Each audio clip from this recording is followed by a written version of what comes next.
Hello, everyone.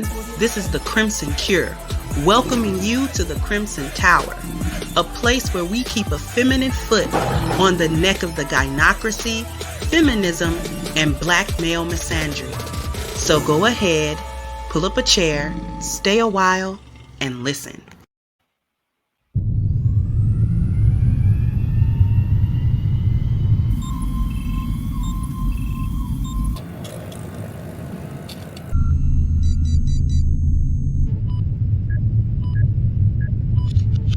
Okay, we're downloading A Game's formula. 3, 2, 1.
The Black Manosphere magazine is a physical and digital publication made exclusively for black men, black boys, and our supporters.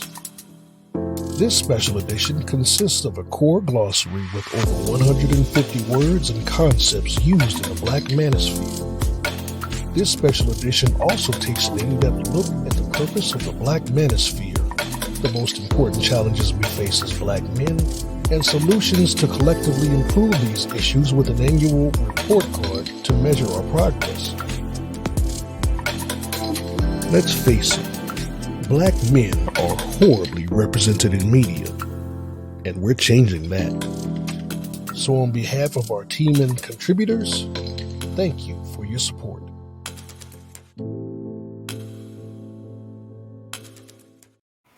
Hey there, my Crimsonites, and welcome to the Crimson Cure channel. I am your host, femininity coach, and author of the Crimson Cure, and this is my perspective. So what are we talking about? Are we scared of money? That's my question on the table. Are we afraid of money? We, black people, why are we scared of money? And that may seem like a ridiculous question. Of course, we're not scared of money. We want money. People trying to get money. People trying to do all kinds of stuff to get money. But I think that as a people, we are scared. We scared not to make money ourselves. We're scared and we don't like it. It's more than scared.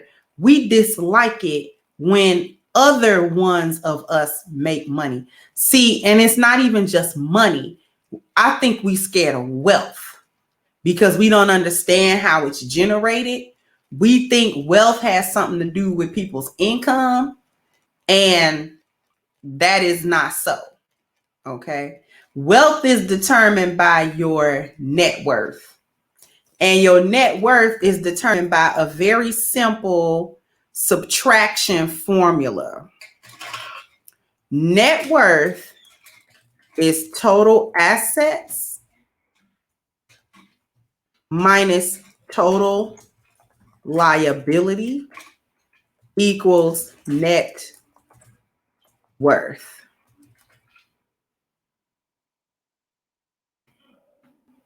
Okay. That is what determines wealth. What that net worth number actually is. Total assets, and then subtract the total liability from that, and you get your net worth. And whatever your net worth actually is, that is what's going to be your wealth or your deficit. So if you had $1 million, but all the liabilities that you carry takes away from that $1 million, then you're not a millionaire, because your net worth isn't going to be $1 million. It's going to be $1 million minus that liability, whatever that is. Okay. Now that we got that out of the way, let's talk about something in the Black neighborhood, because this is how we see money. This is how we see other people making money.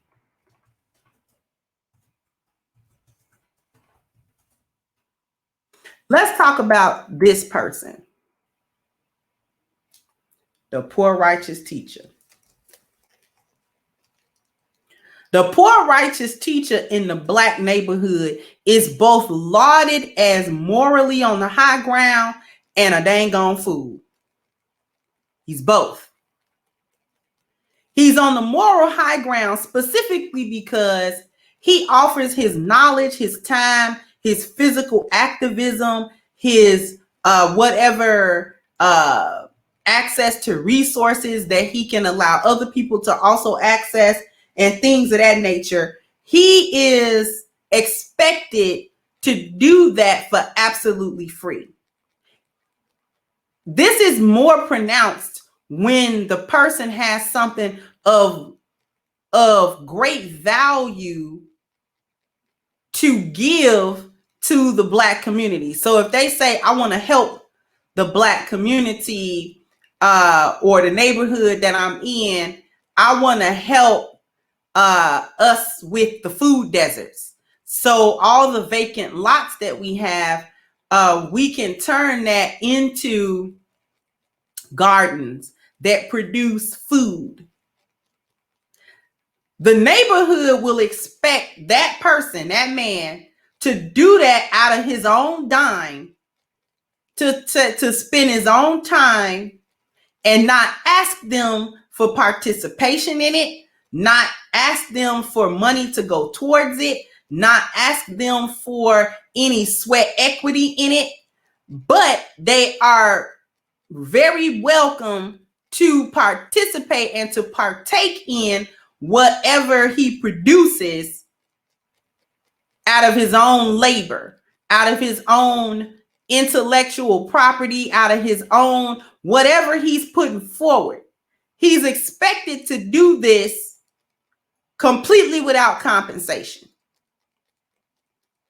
This puts him on the moral high ground, right? Black people really like, theoretically, the poor righteous teacher. They like that person. They like the guy that's just gonna help them, that's just gonna problem solve for them on every level, and he doesn't require anything for any of the services that he render, any of the advice that he gives, anything that he does that is help, that is positive for the community. He's expected to do this for absolutely free, no compensation whatsoever.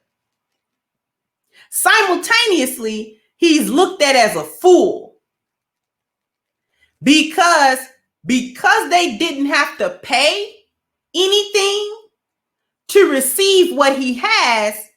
Then Black people consider what he does and what he has as valueless. It's worthless. And then they also put him in a position where he must always be a poor righteous teacher. He can never require anything for what he gives, ever. Because the moment that he requires anything,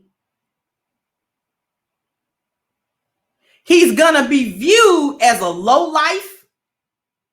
He's gonna be viewed as a scam artist, a con artist. He's gonna be viewed as, oh, you're just trying to take advantage of the people. You're not trying to actually help. Because see, in the minds of Black people, help is free. Help is free. Anybody that comes to problem solve for you, they got to do it for free. You're not even looking to make any effort to go and get the problem solving. They actually supposed to come to you, figure out your problem, and then resolve it without zero effort on your part to participate in any of that resolution. So the poor righteous teacher is both hated and loved because he upholds the false morality that poverty equals righteousness, which is why they call him the poor righteous teacher. That poverty equals righteousness somehow. He has reached a level of godliness somehow because he's not looking for any type of compensation or recompense for anything that he's doing. He's just simply doing it for the most altruistic reasons that you can think of, and people pat him on the head about it, but they also think he's a fool. Now, we kind of covered the poor righteous teacher, but there's another one, right? It's not the poor righteous teacher, and this time I don't have a fancy name. But we actually despise the black businessman. Okay, that's what we call him. The black businessman.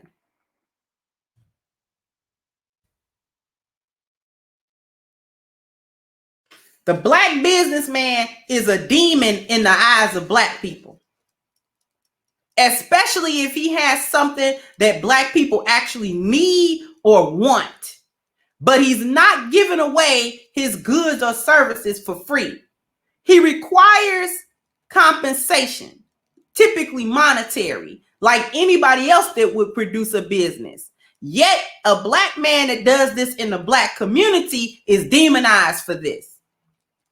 Because, see, what we think is he should automatically be the poor righteous teacher so that we can take advantage of him and not give him anything in return for what he gives us. The businessman is maligned and thought of as morally corrupt because he wants money for his time, his effort, his, spending his resources or what have you in order to get something done. This is especially so when this businessman says, I want to do something that actually helps the community, but I'm not going to do it for free. He's a demon. Automatically, this individual is not supposed to be doing any business because he has something that the people want or need. So he should be giving that away. Because, see, let me break this down. Black people, the majority, the collective, not every single person, obviously, but black people associate business and wealth with palm-colored people, not black people. Black people are not supposed to do this. Black people are not supposed to have this. Black people are not supposed to actually do business within the black community because it is looked upon, for whatever reason, as predatory behavior. So if a man comes up and says, you know what, I see a need in my neighborhood, in my community, I'm going to fulfill that need because I have the wherewithal to do it. However, I do want to be paid because all of this takes time.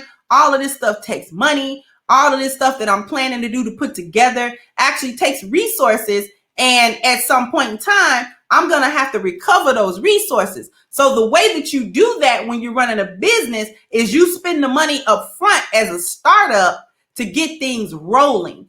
The payment is the profit that you make because businesses don't actually make profit right away. The business has to pay itself first, has to pay for itself. Whatever that startup was, the business has to actually bring that money back in. Only when that quota is satisfied, then you can begin to look at the earnings as profit. Okay? You have to look at the earnings as profit only after you've been able to, quote unquote, pay the bills of the business, whatever that may entail. Because businesses have to recover the money that the people spend on it and then some in order to be profitable. Or else you just break even. Or worse, you don't recover that money, which is what makes businesses fail. right? But the black person who says, I want to fulfill a need, but I can't afford to do it for free, still demonized. Now, we don't feel that way about the Arab that opens a liquor store, or the Korean that opens a beauty supply store, or whatever other ethnicity or person that comes in and opens a restaurant, a business, a store, whatever the case may be. See, we feel like they're entitled to that. We don't really think of them as predatory when they come into our neighborhoods, because we think that that's the way it should be. They should be making money on their businesses. Why would they not make money on their businesses? But when a black man, specifically a man, when a black man says, I want to open up a business, we automatically think that either it should be free or cheap. It's too high. You will go buy an inferior version of that for twice the amount of money from Zaddy and think everything is okay because Zaddy's ice is colder. See, we don't understand nothing about money. We're actually afraid of it. This is actually one of the persistent barriers to wealth for the black community, the way we see money, the way we see it. We always see it as a consumer. So we don't understand the flip side of that as the owner or boss. We think everything that we do among each other got to be free. And if it ain't free, if you can say, well, I'm making money doing this now, I'm offering a service, but I want some money. There we go. There we go. What? Boop. Boop. Knock it off. There we go. What? What do you mean, there we go? Wanting compensation for what I do? So we won't consume with each other, because consumption with each other actually would produce a collective wealth. This is why we don't have generational wealth, because we don't actually spend money with each other. We scrutinize what we do when we don't scrutinize nothing else. When I ran a soap business, I was looked at crazy for wanting $5 for like a 6-ounce bar of soap. If you ever seen a 6-ounce bar of soap, that is not a little piece of soap. The majority of the soaps that you buy, unless you're not buying just like the dials and those are like 3 ounces, 3.5 ounces, stuff like that, maybe 4 you'll find. And they cheap. They made in that little factory or whatever. They pushing them out $1 million at a time. Of course, they cost you $1.50 for a bar or less. Of course they do. But black people couldn't understand that I'm not Dial. I'm not Unilever. So when I make my soap, I'm not making a bar of Dove. I'm taking money and purchasing actual material in order to create it, and then the time it takes to create it, and then delivering not only a superb product, but the packaging and all of that. If I gotta ship it to you, and they couldn't understand when I would go to trade shows, a 5 or 6 ounce bar of soap was like $5. That's $1 an ounce. Knock it off. Knock it off. And then run right to Walmart and buy a 10-pack of cheap whatever, and it's got your skin itching for $4.25. They couldn't understand the difference. Didn't want to buy it from me because somehow I was scamming them. This is the other thing. The black businessman is looked at as a scam. Now, I don't know if anybody know the definition of scam. If I have a product or service that I am offering for a price, and you voluntarily come over and purchase that good or service for that price, and you receive the good or service that you purchased for the price, tell me again how that's a scam. I want to know, how is that con artist activity? That sounds like a transaction to me, a successful transaction to me. We don't have that question with Zaddy. We don't question Zaddy about his business. We don't ask Zaddy in his pocket. We don't ask Zaddy what kind of money he making and why is he making it and why, you know what I'm saying, is he over here and why is he trying to talk to me about it? We go right to those establishments, no questions asked, and we pay whatever the price tag say. We don't think about haggling or negotiating prices or trying to figure out why it's got to cost. So we do none of that when we do business with these other people because we think those other people deserve businesses. But we don't believe that Black people, particularly Black men, deserve businesses. We don't think that. We think they don't. We think they charlatans if they come up with a business. You only like the poor righteous teacher. But at the same time, we also think the poor righteous teacher is an idiot because we wouldn't be doing all of this for a bunch of ungrateful folk that ain't gonna do nothing but take advantage of you the moment that they see something that they don't like. You'll be all kind of dogs. Okay? You'll be all kind of no good, some of them are somebodies. He never was no good. And you don't reap 5, 6, 10 years worth of benefit from this person for no charge. And now all of a sudden, if you do something or say something or whatever that you don't like, or you got some type of problem, he ain't never did nothing for you a day in your life. And that's how we do that. That's how we do each other. So I say we're scared to go into what wealth is. We like pocket watching. The pocket watches is real. Okay? The pocket watching is real.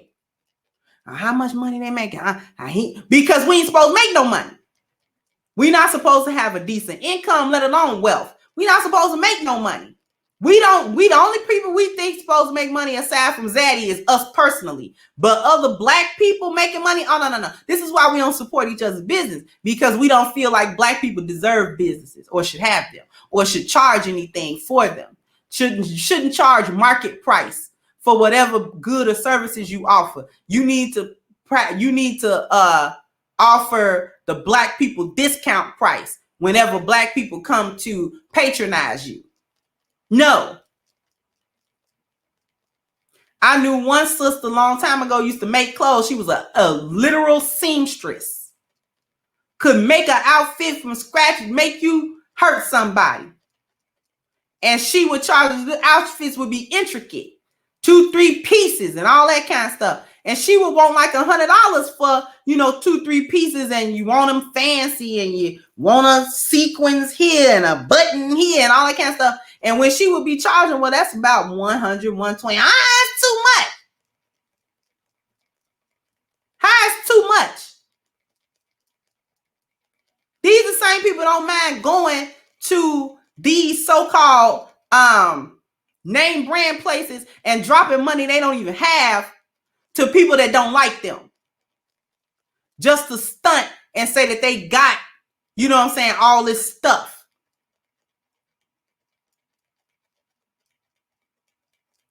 When that's the height of consumerism. So here's the thing. We got to change the way we think about money, and that means first and foremost is coming out of that consumer-based mindset. That money means I look flashy. No, it does not. That doesn't indicate wealth.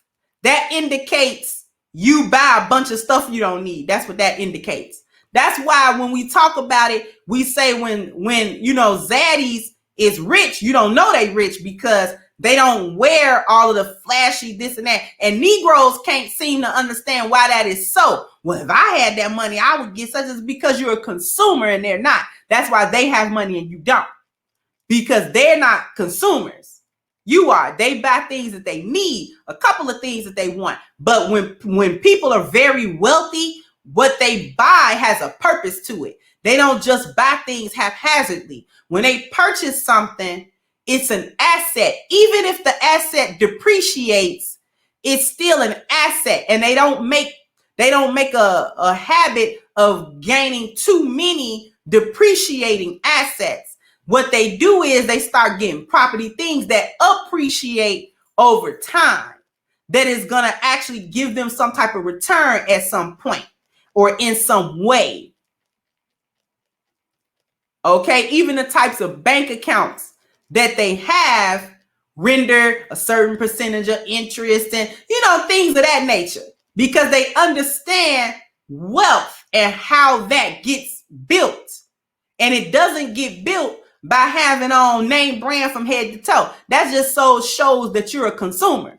All you know how to do is eat, but you don't know how to produce. So you will always be at the mercy. All the animals we eat are non-predatory and they're very passive. They're domesticated. We eat them. Okay? We eat them. Every animal you eat, if you're a meat eater, cows are what? Herbivores. If you eat lamb and stuff, what are they? Herbivores. Chickens, what are they? They birds. They ain't eat no. They're not raptor birds. They're not birds of prey. Chicken ain't hunting nobody. Chicken is pecking at the ground. Okay? That's what we eat. All non-threatening. When you're an eater, you're non-threatening. Other things eat you. And that's what's been going on with Black people. We eaters. So we get eaten. And then want to be victimized when we get eaten. That's because we don't understand the food chain. You can't just be a consumer. Consumers is at the bottom. But we think as long as you got Fendi this and Louis this and all this kind of stuff that you balling. No, actually you're not. You're spending money on stupid stuff that ends up in the liability category, not the asset category. Okay?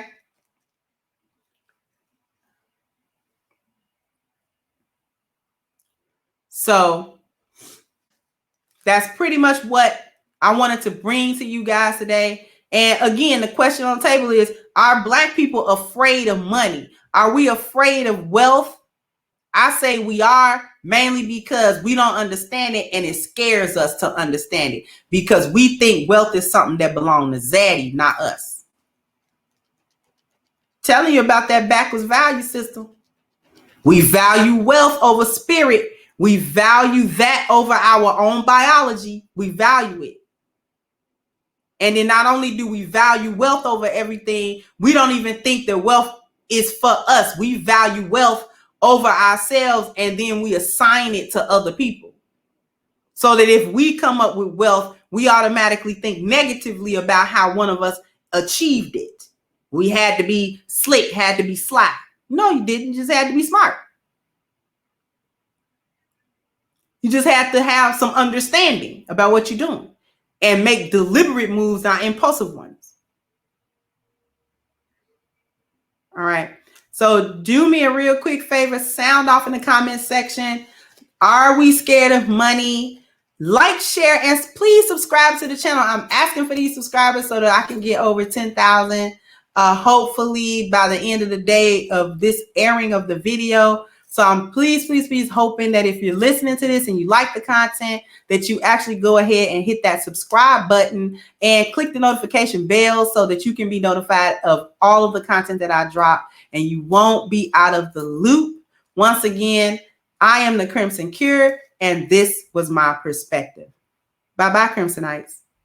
Hey guys, please like, share, and subscribe to the channel and hit the notification bell. And if you've got more to say on the topic, leave a comment down below.